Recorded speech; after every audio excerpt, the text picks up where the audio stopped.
Halo semuanya, perkenalkan saya Christian Turut dengan NIM 2104 01057 akan membawakan materi sistem hidrolik mata kuliah teknik pelumas.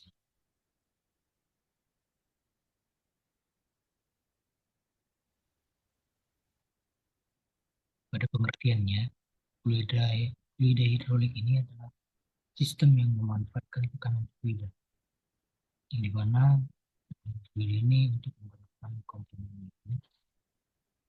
Dengan sistem ini, kita diuntungkan dalam berbagai industri, termasuk manufaktur, konstruksi, dan transportasi.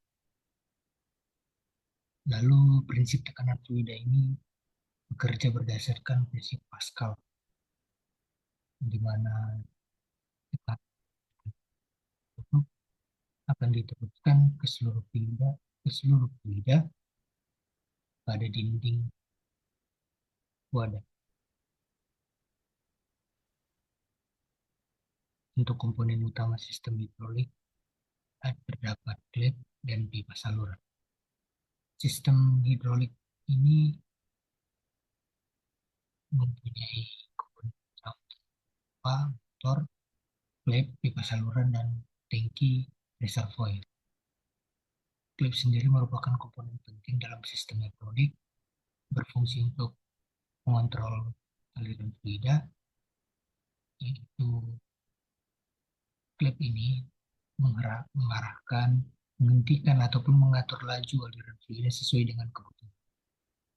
Lalu terdapat pipa saluran yang merupakan komponen penting yang menghubungkan berbagai komponen sistem hidrolik. Pipa ini dirancang untuk dapat menahan pressure dan memastikan aliran fluida yang lancar.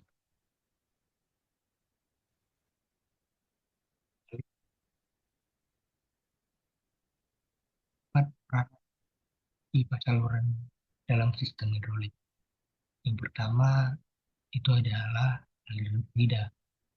Pipa saluran ini berfungsi sebagai jalur untuk mengalirkan fluida hidrolik dari satu komponen ke komponen lain.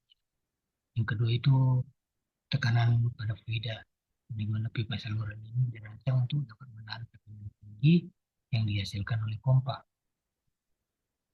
Lalu itu sistem keamanannya. Pipa saluran yang tepat dapat memastikan aliran fluida yang lancar dan meminimalkan kebocoran.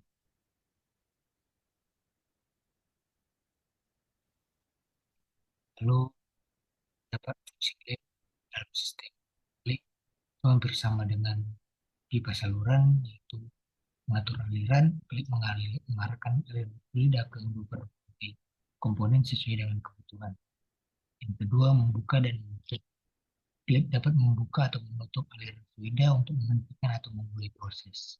Yang ketiga itu mengatur tekanan. Beberapa klep mampu mengatur tekanan fluida untuk persyaratan tertentu.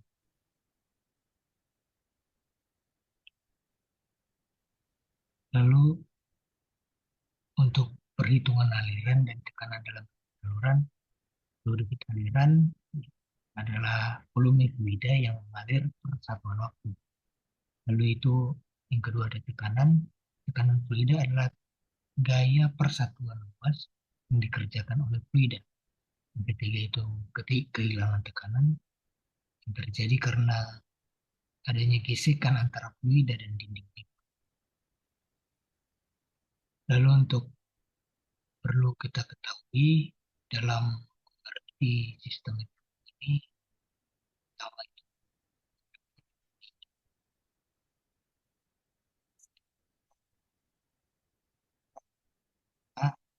dikuatkan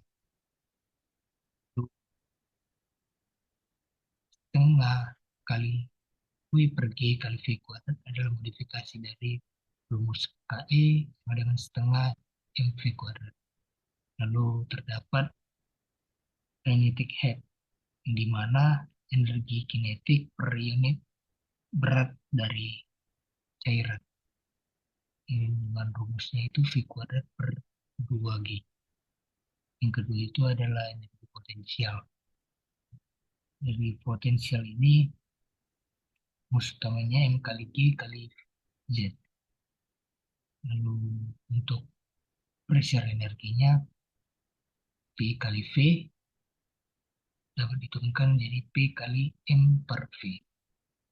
Lalu untuk pressure head itu memiliki rumus sama dengan P kali M per rho kali W sama dengan P kali M per rho kali M kali G.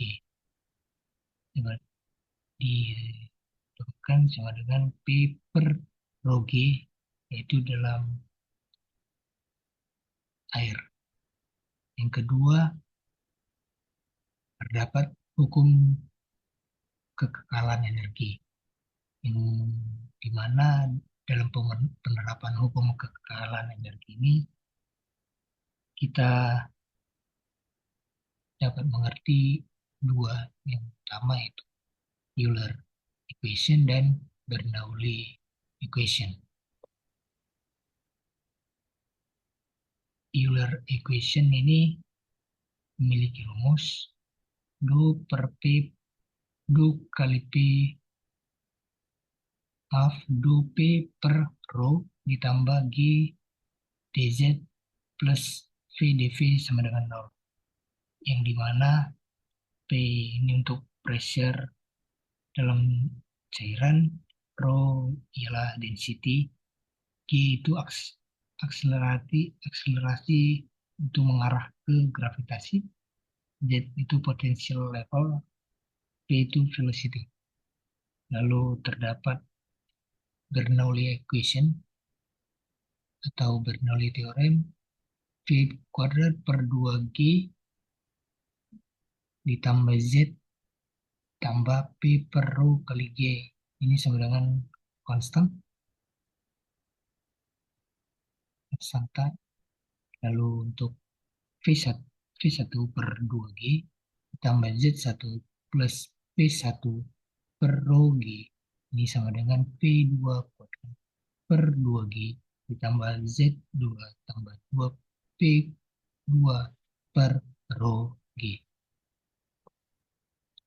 Lalu untuk perawatan dan pemeliharaan komponen sistem hidrolik itu dapat kita lakukan satu pembersihan filter, di mana filter perlu dibersihkan secara berkala untuk menghilangkan kontaminan.